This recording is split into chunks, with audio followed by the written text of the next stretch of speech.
Welcome to another episode of Training Box Tuesdays, the show that it brings in the top experts from fitness, nutrition, and health to help educate and inspire you to live a healthier life on purpose and with a purpose. If you are someone who doesn't like to exercise, doesn't like to cook, you're tired of diets, you're going to enjoy today's show because I have with me a special guest today, Tosha Bailey from Mixed Education and Fitness. Tosha, thanks for joining us. Thank you for having me. So you have a rather unusual story because most people who are into the fitness or nutrition fields, they've come from, this background where they've maybe played sports, they've been healthy all their life, they've got, or they had some dramatic weight loss story. And your journey is just completely different. So share a little bit about that with us, please. No problem. So I got into fitness because my best friend started dating a guy. That's pretty much how it all got started. So I was in college and did not play sports well. My parents tried to sign me up for all sorts of little things. Like my dad coached softball or was a assistant coach, and I was horrible at that. So I really found out quickly as a kid, I cannot throw, I cannot catch, and I cannot hit things. So that X's out a lot of sports. So outside of like 8, I think that was the last time that I tried to do anything because it was just horrible. So, got into college, just kind of living the life, whatever. And my best friend started dating a guy that was a little bit older, and he was a triathlete. And it was really strange because he was a triathlete, he felt that she should be a triathlete or at least get involved in the sport. And because I was her friend, she's like, I need you to be a triathlete. And I'm like, wait, but I don't work out. Like, it was definitely something that I did not do. I'm like, and it's a very naive statement, but I was just like, I'm thin, like I don't need to work out.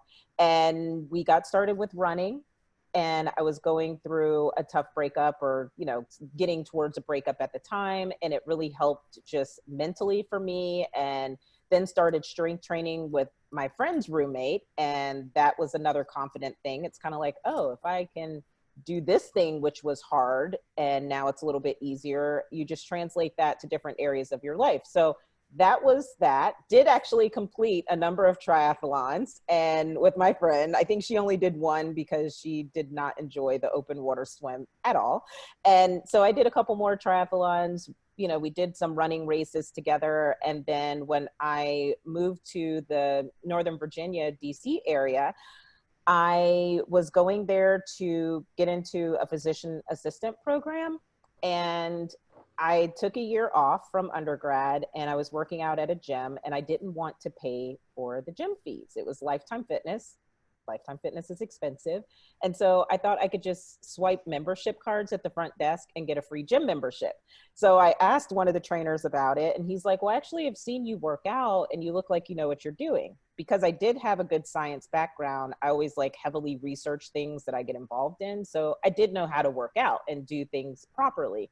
And he's like, you should become a trainer. And I was like, no, like I've never played sports. I can't do that. And lo and behold, talked me into it, did an internship, and I figured I would do it for a year while I, got everything together to apply to grad school, and it's been 16. So I got into this so I could get a free gym membership. Yeah. So really you got into it to be a good best friend. Yes. And then it continued because you wanted to get a free gym membership. Yes. And then it continued from there. Started working with, got certified, started working with clients. And it was really amazing just to see the transformation, because I did want to go into medicine. And I noticed that, hey, if you help someone with their nutrition and with their fitness, I had clients that were getting off of their medication, and, like their confidence and self-esteem were different. I'll never forget, I had a client who, came in for a session, and she's like, people at work are treating me different, because we were working on her posture because she had a shoulder injury. And I've always been interested in corrective exercise stuff. So we did some work, and her posture changed. And she said, people are treating me differently. And I'm like, well, what are you doing? She's like, I'm not doing anything differently. And she's like, I think it's because they noticed that I stand differently. And it was this perception of confidence that actually gave her confidence that improved how people treated her. And it was so amazing with these different stories that I decided that, I can be on the proactive side of things instead of being on the reactive side of things by working in a hospital. And that was that. And it's been amazing. I honestly cannot imagine doing anything else. Not bad for somebody who is just trying to be a good friend. I know, right? And I just saw her recently. I saw my friend when I was up in Northern Virginia last Sunday, and we just, we had to laugh on this because she, kind of fell off, and she just started working out again because her kids are involved in sports. But it's like, wow, you like really took this thing to the next level. And even people who knew me from high school, they're just like, you do what? Like, how is that even possible? Like, you didn't do this kind of stuff. Yeah. Now, you also, I mean, you mentioned earlier, you've been doing this for 16 years now. So along the way, I'm gonna read this just so I don't miss anything. You have multiple certifications as a personal trainer. Mm-hmm. You're a metabolic specialist. Yes. You're also a lifestyle and behavior coach, a nutritionist, and a personal fitness chef. So Yes. when you say you've taken this to the next level, you really mean it. Dug deep. Yes. You've gone deep and wide. Yes. Well, because like I said, I think it's just, I've always had a passion for science. I wanted to, when I was a kid, be a veterinarian. And then I actually met the best friend that got me started with working out. We worked at an animal clinic together. So I've always had this thing of like, okay, whatever I think I'm interested in doing, I want to go all in. So when I thought I wanted to go to veterinary school, I applied to work at an animal clinic. And I learned within the 3 years that I was there, loved it from the animal standpoint and the science standpoint, not from a lot of the other standpoints, mainly like, some things with owners. It's always hard to be a part, because I was a vet tech, a part of the whole, euthanasia process. So that was just not fun. So I was like, yep, we're not going to do that. And then, moving into like the fitness thing, it was the same type of thing. I'm like, oh, I want to know everything about it. So that's how I learned about corrective exercise, to the point where I have, physical therapists that refer people to me after rehab, because they're like, she knows. I have dietitians, like registered dietitians, that refer people to me because they're like, you can get more of the care from her than I can give you, and she knows. So, I mean, I find it as a great compliment, but I look at research stuff for fun. Like, I research, the different types of diets and, what can be a slight edge on helping people, with the practical stuff, but also very, very much when it comes to the mindset. So that's been like my deep dive recently, just learning everything I can about mindset, human psychology, and stuff like that. It's interesting that you mentioned some of that stuff, because I think one of the things that a lot of people miss out on is they go, oh, I want to lose 20 pounds. I just need to go eat a bunch of salad and grilled chicken and broccoli. And I need to go to the gym and hop on the treadmill and spend several hours. And they're missing that there's a lot of components to it, right? It's the stress, Absolutely. It's the sleep, it's the recovery, it's the foods that you eat. And by the way, and I know you'll probably dive into this a little bit because we were talking about this earlier. Yeah. It does not have to be broccoli and grilled chicken all the time. At all. So oh my God. there's a lot of options that actually taste good, that are healthy for you.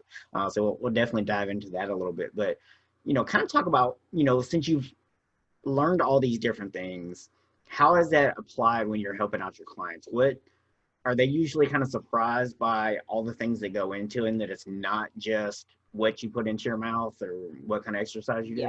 Yes. Interestingly enough, I was at a birthday party yesterday of a former client, still very much a friend. And, when we were going around and she was introducing folks and how we knew each other, she's like, oh, you should tell the story.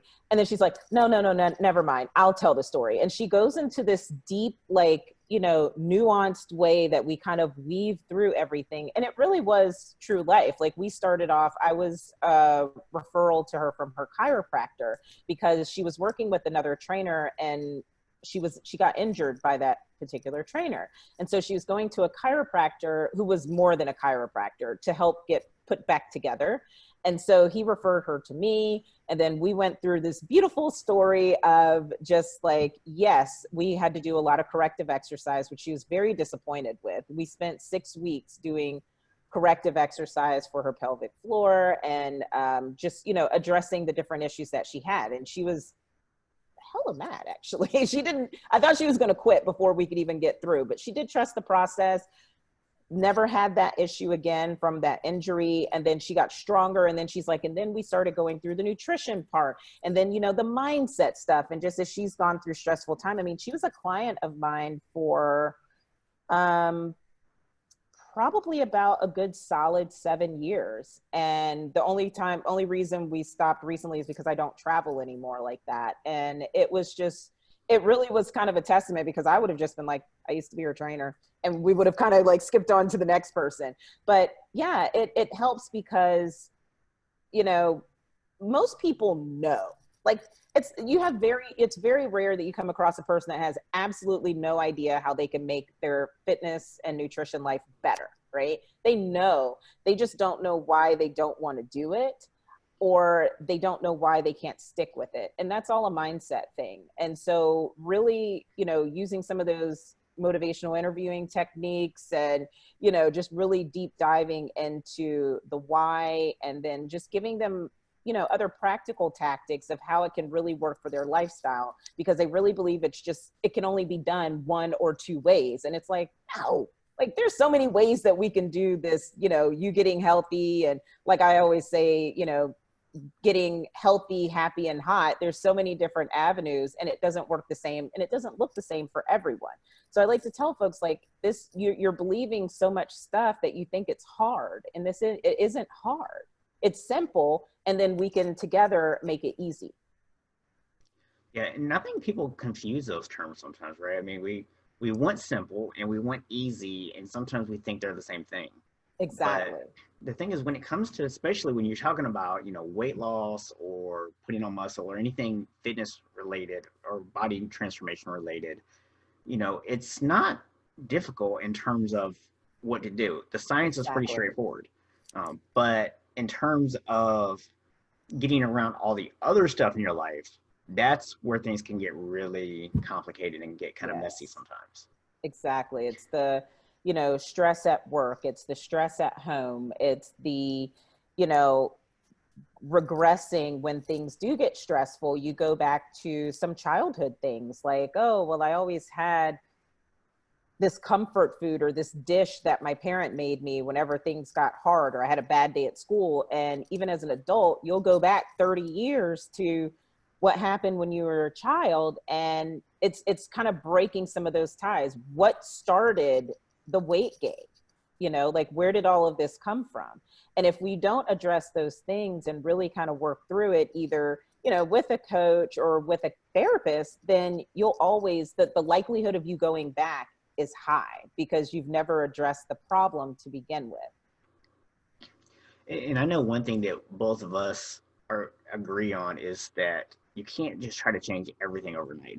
You've got to take these slow, progressive steps towards change. So when you have a new client come in, how does that process look? Like, I know you mentioned earlier your client, or you started with the corrective exercise, but just like talk somebody through what your process looks like, because I know one of your big things is you try to meet people where they are. What does that look like? Exactly. So we'll start off with just like an initial, like, what do you want to achieve conversation, you know, the typical. And then it's like, okay, why is that so important to you? And, you know, really deep diving into the why. It's not the 10 pounds. It has nothing to do with the 10 pounds. And you don't even really care about the 10 pounds so that you look great at your reunion or anything like that. It's all about how that makes you feel. So we dive into the feelings of that. And then it goes into, okay, like, once we get that down, what are you willing to do? Like, what do you think you need to do? Actually, it's that step. What do you think you need to do? And because and what I've discovered in this 16-year time frame is that if it's not their idea, we're adults. We don't like being told what to do. So if it's not their idea, they're really not going to have that buy-in to actually do it. So I asked them, like, okay, what do you think you need to do? So make a whole little list on that. Cool. Now, what are you willing to do? Because there's a big difference between, some of the things, right? But it's like, all right, what are you actually willing to do? And then we'll go through that list. I'll start scratching off things because they're actually not willing to do half the things that they know they need to do. And then it's like, okay, what do you think will make the biggest impact right now? Like if where's the biggest change that needs to be made?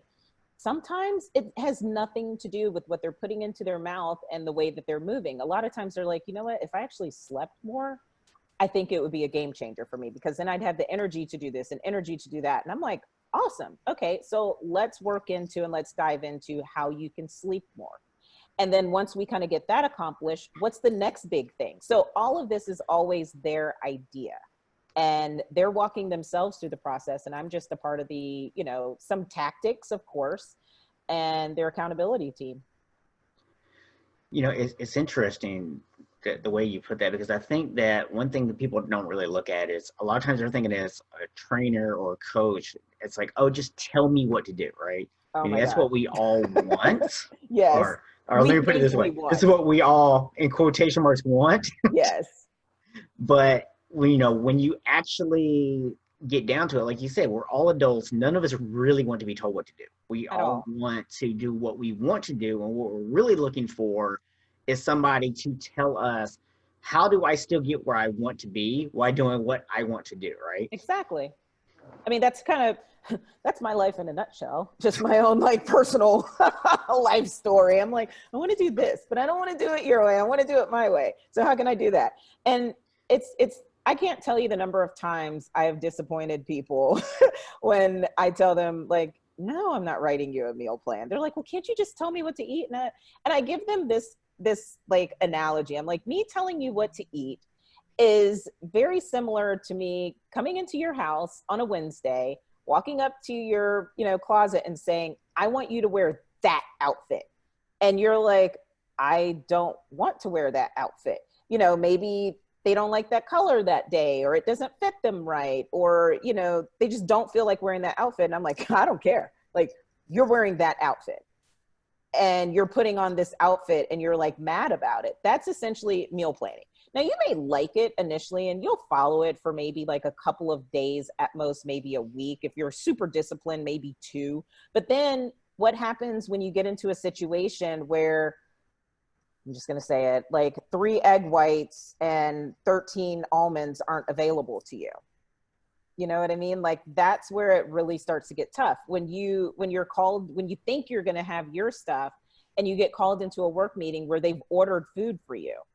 Now what do? Are you going to skip that meal? Surprisingly enough, most people actually do, because they don't want to make the wrong decision. So they just don't make a decision. And then it's okay, that's where meal plans trip you up. You don't learn how to eat. So I really tell people, I am going to teach you how to eat in a sustainable way. I'm working on your habits. Weight loss is going to be a result of that, because even you having excess weight, that's a symptom. That's a symptom. It's not the cause. It's not the problem. It's a symptom of other things that are going on. So if we can get your habits in a way that's healthy for you, weight loss is going to be a result of that. And I understand, certain medical conditions and stuff like that are outliers, but for the most part, it's a true statement. So for them, it feels when I can get them on that buy-in, because they're like, wait, I'm not working out as much. I'm eating more food. I'm eating food I like, which you would think would make them happy. And it doesn't, because they want the struggle. They almost feel like if they don't struggle for it, then they don't deserve the reward of, having the results. And then when it's, said and done and they're seeing the results, they're like, how is this happening? This is so easy. Good. That means that you'll stick with it. And that's what it's all about. Yeah, one of the things I do with clients is I always ask them for a list of the foods they are not willing to give up no matter what. Yes. And Yes. I tell them, okay, there's only one caveat to this. No matter if you decide to cut back on it or whatever, the one thing you are not allowed to do is call it a treat. And they're like, why? And I'm like, because if you call it a treat, then at some point in time, depriving yourself of it becomes a punishment. Oh, you're so friendly. I tell them that dogs get treats. I was like, we're humans. You don't treat yourself. We give treats to dogs and cats. So there's that. You're so much kinder than I should probably use that approach. It's a good throat punch though, because it like shocks them into like, oh. But I like that. And I have folks do a similar, I like your method because I'll ask people to create a loves list of just like the foods that they love. But sometimes I feel like people aren't even really fully connected to know what they love versus what they just eat because it's in front of them. So I like yours a lot better. Just like, what are the foods that are off limits that you're not willing to give up? Make that change. Make that change. Well, I like your throat punch, thing too. So, It's very effective because they're like, oh. So I'm like, you're indulging, but you're not treating, you're not cheating, because then you have this whole, like, that just feels gross. I've been cheating. There's nothing good in life that you get from cheating. So we're indulging, or you're just doing human things. Yeah. You're just being a person. You're being a person. Yes. You're being a person with taste buds. It's really that simple. No, it's funny because, when I went through my own weight loss, I started off kind of on that same track of like, okay, I'm going to have a cheat meal once a week. And it worked for a little while, but then I started getting to the point where, if I had an extra cheat meal or if I gave into a craving, that somehow I had failed and that, I was this miserable person. And I was like, wait a minute. What, why? Like, I'm a miserable person because I ate a hamburger? Like, seriously? Like, exactly. I mean, unless you're vegan and you have some moral, opposition to meat, you're not going to think I'm a terrible person for eating a hamburger. No. And even like if you're real compassionate vegan, because I really do believe compassion goes across the board, that like, even if you have someone that does eat beef, like, you're not thinking they're a horrible person either. Yes, I'm not trying to label any vegans out there. Yeah. Yeah. Because I mean, I've been a part of the plant-based life and my mom's vegan. So I've been on that side as well. And but yes. So yeah, there's nothing wrong with eating food, like, especially if it's like, single ingredient, properly sourced, sustainable, all of that good stuff, food, not like, a bag of just like made in a plant food type products, then yeah. And even having those on occasion, okay. It's what you do most of the time, not like those little isolated things. So now, for people who their number one issue is that they don't have time, or they don't feel like they have time to, do things like cooking or meal prep or whatever terminology they want to use, what do you tell them? Like, because I know that you work with a lot of people that do that. So how do you help them with that? I let them know that they don't have to cook a single thing and they can actually still reach their goals. I've worked with a number of consultants that travel 5 days out of a week. And, they're going from meeting to meeting, or especially if they're in sales, and you now have this whole thing where, because there is a psychology, of course, when it comes to sales as well. So if you are a sales rep, and there's, the whole thing of mirroring. If you are with a client who is eating a hamburger and all this stuff, and you're eating a salad, that can make them feel weird and it's a little off-putting. So, we talk about just how you can dine out and still get those results. So with those particular clients, I have actually, until they kind of get the idea of what's happening, I will, hey, what hotel are you staying at? Which hotel are you at?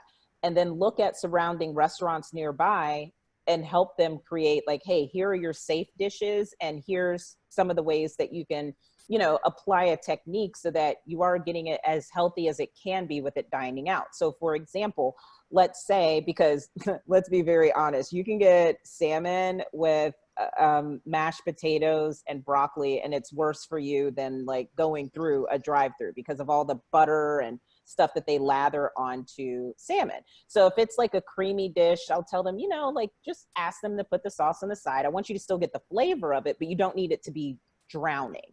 So it's just hey, ask them to grill that dry, get the sauce on the side. You can spoon the sauce on there.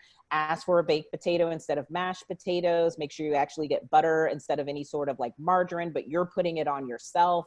And then yes, get a double order of vegetables. Even if you're getting a burger, get the burger. Do you like fries, or is it the bun that's more important to you? And, you know, so just some of those little techniques. And even if they're out drinking or, you know, entertaining a client, which was happening a lot, okay, order a drink, make sure you're drinking water in between, and, you know, sip the drink. The person's not really paying attention to the fact of if you're downing drinks like they are downing drinks. They just want to know that they're not alone and you're not judging them. So you can still mirror, you know, the client, but still eat in a healthier fashion and just drink a ton of water, because the sodium at restaurants is like, whoa.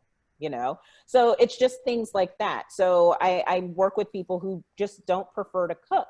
Okay, so you're going to have to dine out if that's in your budget. And I do try to let them know it's not sustainable. So at least let's get some things that you do like. And then for some of the folks, when it comes to the meal prep and they feel like they don't have time, then I, you know, mention a convenience fee. You will pay a convenience fee. You can buy a lot of things that are pre-chopped, you know, a lot of things that are already sliced for you, you know, Blue Apron, Green Chef. Those are some examples of those types of things where you're still cooking, but everything is properly portioned. But you have to figure out, what are you willing to sacrifice in order to make this work? Do you have the budget to dine out every day and eat at good places? Or are you willing to get the convenience fee of things that are pre-chopped? I mean, I just traveled for 9 days and ate mostly from a Wawa gas station and a grocery store called Wegmans. I didn't cook the entire time, and I just did a video on that. And I lost like 2.4 pounds in 9 days. And I still had things like wings and fries and pasta. But yeah, it's all just about you being aware and just little tips and, you know, some strategic nutrition stuff to make it work. You know, it's funny, you mentioned about the, you know, eating out and still losing weight. And I think people are shocked by that. Or They a were. lot of times what people might say is, well, yeah, but, you know, you work out all the time. You know, I have this broken metabolism, blah, blah, blah. You know, people always just think that something's wrong with them. And and that when we talk about these things, that they don't apply to them, it's because of what we do for a living that we're able to do these things.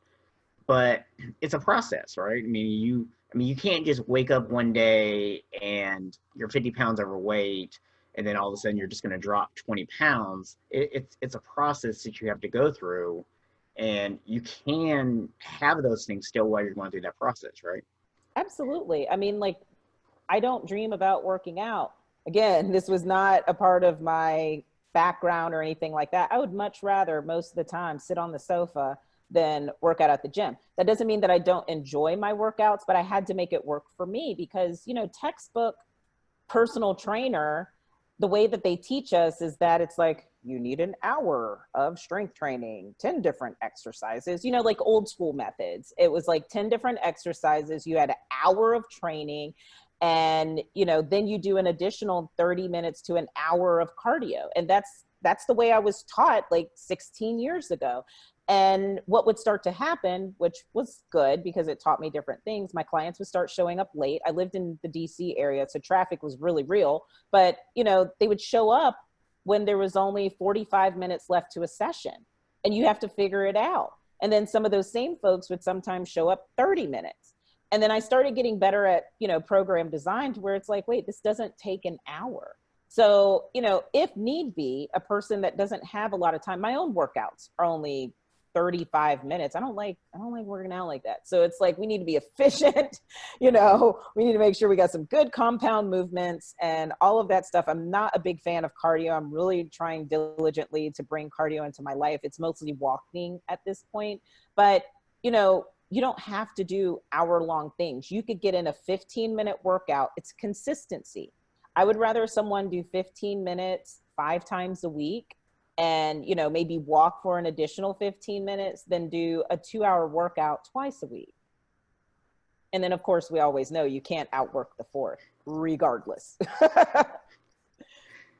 Yeah, it's amazing because I see this with people all the time where it's, you know, a matter of they think, oh, I have to do these really hard workouts. And it goes back to what you said earlier about the dieting. And they feel like, oh, if I'm not struggling, then I haven't, earned it or whatever. Absolutely. And I see the same thing when it comes to exercise. People think that if they're not crawling out of the gym on their hands and God. knees, like begging for mercy, And that drenched in somehow they sweat. haven't worked out.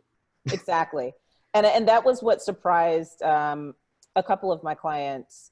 Like I'm like, they're popping into my memory right now where they're just like, I don't know if this is working. Like, I'm not sweating that much. And I'm like, okay. And I'm like, just humor me, prove me wrong, And so it becomes like this little play thing. And then like a month into it, they're like, how did I lose this weight? I dropped inches. Like, everybody's telling me I look different, but I'm not sweating. I'm not dying. And I'm like, because that's not the point. Like, anybody can beat you up and get you injured and all of that other stuff. I'm like, that's not telling you had a great workout. And, so as they learn that, yeah, we'll have days that hurt more than others, believe me, but it's just, that's not an indicator. You don't have to be, look like you got caught in a rainstorm for sweat. And like you said, crawling out. I had one person that actually, when I was in the gym, like working in the big box gym, that actually wanted me to yell at them because The Biggest Loser was coming out. I'm aging myself. Well, I aged myself saying 16 years. So, but yeah, The Biggest Loser had just come out, and she's like, could you yell at me like Jillian Michaels? Absolutely not.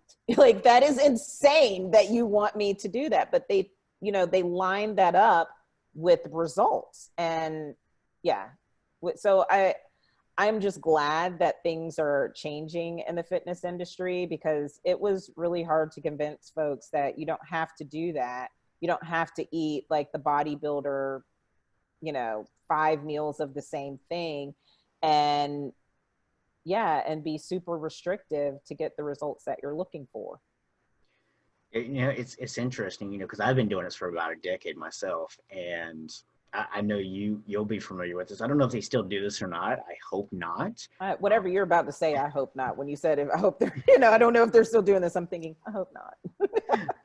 But, me and you both, started off working in a gym. Mm-hmm. And the way that it used to be that you got sales in a gym was you bring in a client for a consult.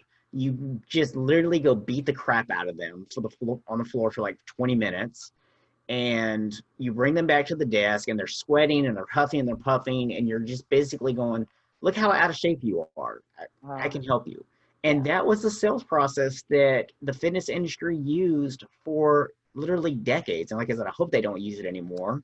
I don't know. But I don't doubt it, because millions of dollars are being spent. I never really did that though. Like, I always felt really uncomfortable with that. Where at Lifetime, they had the little carts where you did their consultation and took like their body fat and stuff. And so you have this person that's already super vulnerable, right? And you're like pinching them in odd spots, like pulling on their fat. And you're putting these things in, and you're doing the tape measurements, and you're like, try to lift this, or show me how inflexible you are. Yeah, just to like shame them. So I did that part because that was a part of the process. But I would always say like, hey, we can go to the bathroom if you want for some of these and all of that. But I would never do the workout that we were supposed to do. I'm not a good rule follower, which is why I'm like, I'm a great employee, but I'm not a great employee.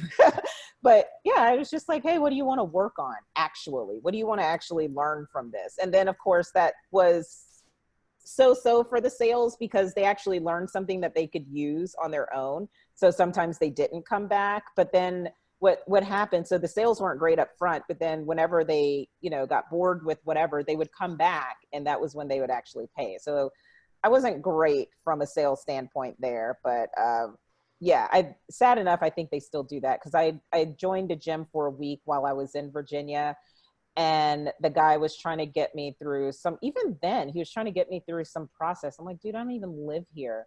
And yeah, it's like, whatever. Plus, you don't want to do that. Not to me. You don't want that. yeah, I mean, it's unfortunate that I think our industry as a whole has kind of perpetuated this idea. And I think the reason why is because we want to try to make, trainers and coaches seem needed. And the way to Oh, do that is to show people, hey, you can't do this on your own. But absolutely. but that shift is really, I think, happened like what you talked about earlier, which is, it's more about guiding someone. It's about Hmm. asking them the right questions. It's about acknowledging the fact that this person knows themselves and they know what they need, but they're too close to it to actually do it, or to really get clarity on what needs to happen. And that's where, as coaches, we come in. We can help as that outside source to really guide that person. Absolutely. And I mean, like the clients that I've had for a number of years, which there are a good number, like most of the ones I've had them for a long time. They know that they don't need me. They just want me around because they don't want to think about it. Like a lot of them, they're very busy in their work lives. They have the type of careers where they have to make a lot of decisions. So they don't want fitness to be a decision for them. A lot of them would work through and not even stop to exercise if it weren't for, for the few people where I travel to their home, where I show up at their house, or there's that level of accountability or just variety. But they fully understand and know that they can do stuff on their own. And I really, I'm like, you don't need me. You just want me around, which is fine, but you don't need me. And then as I've kind of created a little bit of shift in what I prefer to offer people, I've stepped away from some things and I'm like, hey, I'm really only focusing on this. So, you gotta do this other part on your own, or I'm backing away the number of times that we meet, because I still like, it's very important to me. And it has been from the beginning to coach people to self-sufficiency, because I'm not always going to be around, somebody's going to move or do something different. And I really don't want everything to fall apart. So that was the part of the industry I didn't like either. Just like making people feel dependent on you, because that shouldn't be the case. Absolutely. And I love that philosophy. So before we wrap up here, I like to do kind of a lightning round. Oh, I'm going to ask you three random questions that you have not been prepped for. God. Like my heart just started beating faster. What are you doing? Okay. If it I'm makes ready. you feel better, so far, no one I have interviewed has not had at least like 7 ums and ahs. Okay, there we go. So you All right. you feel free to and all you want. We won't All judge. right. I'm ready. All right, first question. Tell us where you live, and if someone were to come visit your area, Mhm. what's the one restaurant they have to go to, and what are they going to order? Boom. I love food, so this is easy. I live in Atlanta, Georgia, like in the city of Atlanta. And the restaurant that they have to go, ooh, I have two. Okay. But the number one restaurant that came to mind was Yeah Burger. Yeah Burger, there's two locations. Has to be the Virginia Highlands location. It's healthy food, it's sustainable food, but it's like burgers and stuff. And they have non-meat burgers and different variety of burgers, but Yeah Burger is awesome because they make everything, they're fresh, it's local farmers, and it's hashtag amazing. Can I give my second one? Yes, Okay, yay. I'll All allow right. it. Second one, it's not okay, it's Panko chicken. So it's in Midtown. I live in Midtown, so it's in the Midtown area, and they know me by name. That's kind of bad. But the best thing about them is that they don't use canola oil, so they use a healthier way of cooking, and it's like this like East meets West thing. So it's like Asian chicken that's not like greasy, but it's tasty, and their salads are ginormous and amazing. And yes, and oh, and their sweet potato fries. Yo, okay. I was way excited about that one. I love talking about food. Well, at least if because I live in Atlanta as well, but I'm on the north side up here. So maybe the next time I'm down in Midtown, I have to go check out some of those. Absolutely. And call me. You go. Yes, we'll Yeah. we'll go hang out. All right, so we're gonna stay on food for this one Oh. because I know you actually like to do some cooking. So Mhm. this is a great question for you. Your favorite or your go-to, we'll call it quote unquote cheat meal. So something that is actually healthy but appears to be unhealthy. Okay. Always going to be wings. I love wings. I never, and I was plant based for so long. And then when I transitioned to not being plant based, like I was eating chicken, but I couldn't eat anything with a bone. So wings are the only thing with a bone that I can really deal with, but I love wings. So yeah, it's always going to be wings. So what does healthy wings look like? Healthy wings look like, well, before air fryers were like a big deal, it was either baking them at high heat. And at one point I had a convection oven, love. And pretty much an air fryer, all it is like a small compact convection oven. So with the high heat, it's just baked. It was just baked. And, you know, I made my own sauces because I'm very, very particular on things like that. So I make different seasoning rubs or sauces. And yeah, so that was it. Just cooking it at high heat. I don't fry anything like that, like deep fry. No, don't do that. But yeah, so it was just like high heat baking, or now the air fryer. Air fryer makes it fabulous. Yes. And for those who might, be worried that they would lose the taste without having, them deep fried, Mm-hmm. what's your go-to seasoning? Go-to seasoning, if it were going to be one that I actually purchased, it would be from Trader Joe's. They make this really awesome, like it's a smoky coffee garlic seasoning, and it's in a brown tin container. And it's I can put that on any sort of chicken, anything. And it doesn't taste like coffee. It's a very like complex profile, but it's really, really good. And anytime I've used it on chicken, I mainly eat chicken and fish. But anytime I put it on either chicken breast or chicken wings, like it's amazing. If I'm making my own, then it would probably be, I like to do like, I cook a lot of Mexican. So like Mexican seasoning blend, just like, ancho chili pepper, chipotle chili pepper, cumin, that type of stuff. Okay. All right. So final question. A book or a quote that has had a impact on you? Ooh, this one's going to be controversial. And it's mainly because a lot of the topics that are discussed in the book are very controversial. It is Napoleon Hill's Outwitting the Devil. Have you ever read that one or heard of that one? I have not. So, It's funny because I just did an interview yesterday and somebody actually mentioned his other book. So I'm like interested the to Think hear and this. Grow Rich? Yeah. So Yeah. I'm interested to hear this. So Outwitting the Devil it was a book, like the way that the story goes, who knows if it's real or not. To me, it really doesn't matter, but it was a book that Napoleon Hill wrote back in the 30s. And because of some of and it's under this whole premise that he tricked the devil. And then, so he interviewed the devil on how he's able to possess the minds and souls of people. And so it goes into this whole interview process where he's, the devil's telling him how with food and inactivity and stuff like that, how he's able to possess people's minds because they become what he calls drifters. So the book was written back in the 30s. It was so like controversial and inflammatory with some of the things that the devil say are his participants and cohorts and his whole thing to rule human beings.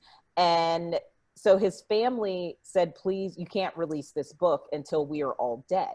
So it didn't come out until very few years ago, actually, where the book was released. It was given, supposedly handed down through the family to this one lady, and she kept the book as is. She, annotates it, but it's on audio. If you can listen to the audio, it's great because they actually do the different voices where the devil sounds like this and Napoleon Hill sounds like this. So it's actually kind of like animated and fun, but the book is amazing as well. And it just really, it makes you think of just ways that, regardless of if you believe the whole situation or not, but how you are being controlled and manipulated in a lot of different ways and a lot of different avenues. So the book is just powerful. Huh. I definitely have to check into that. Definitely That sounds check that one out. really interesting. Yes. And if I were to do a quote, because you know how I am about following the rules, there's a couple of them, but I think the one that sticks out the most, you are a reflection of your priorities. Your calendar does not lie. Yeah, that's a good one too. And I'm just working on really trying to be more disciplined with the calendar. That is so true. But yeah, when I heard that one, I was like, oh, it was, you are a living reflection of your priorities. I was like, ooh.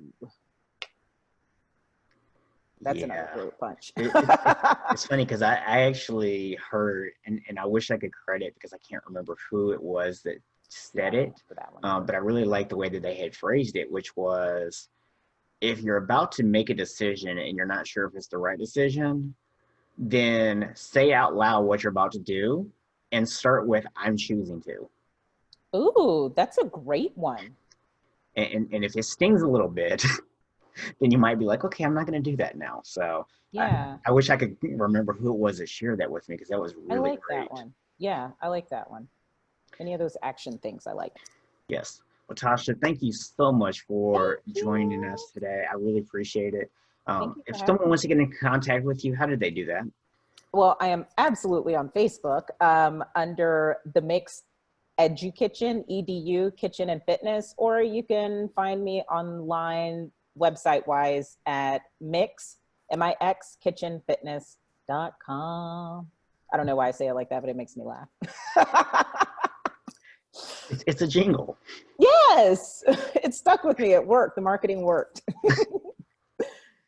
Well, again, thank you so much. And if y'all appreciated this episode, if you enjoyed it, please make sure that you like and share. And remember to subscribe on YouTube so you'll get notifications whenever we launch new episodes of Training Box Tuesdays.